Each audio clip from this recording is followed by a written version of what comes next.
What's up, guys? Today I'm going to be doing another Tesla Model Y front windshield and driver passenger window. So I'm going to show you guys how that looks, prepping technique and all that stuff.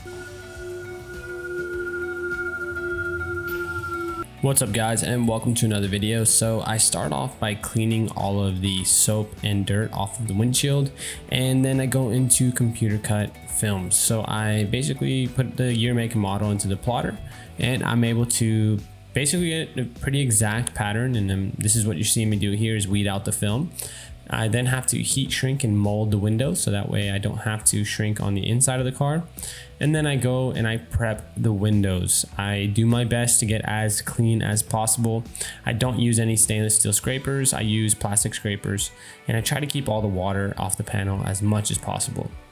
All right, so here you're seeing a bottom loading technique, which is where I load the film from the bottom to the top, trying to avoid contamination and getting anything into the pattern as much as possible. Okay, same thing, I try to squeegee from the inside to the outside just to avoid getting a lot of moisture trapped in that bottom seal. Tends to help a lot. Right, so now we got the windshield. Same thing, I got to weed out the film. I cut out about 1/8 of an inch to 1/4 of an inch around the entire window, and I reverse roll it onto the windshield. So this step is something you can do by yourself, which is the technique I use here. All right, now I go into heat shrinking the front windshield, which takes about 3 to 5 minutes. And this is a little bit of a tricky windshield. Fingers are very big, so I like to use my glove to make it a little bit easier.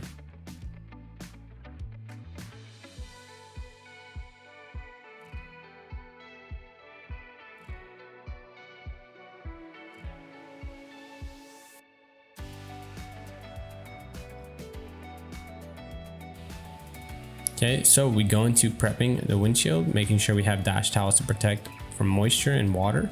And I use my bulldozer to get that really hard to reach area.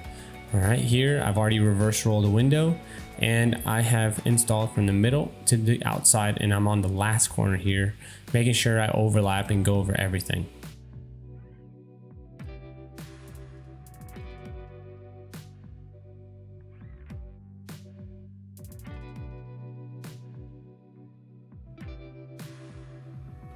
All right, guys, that's it. I'll see you in the next video.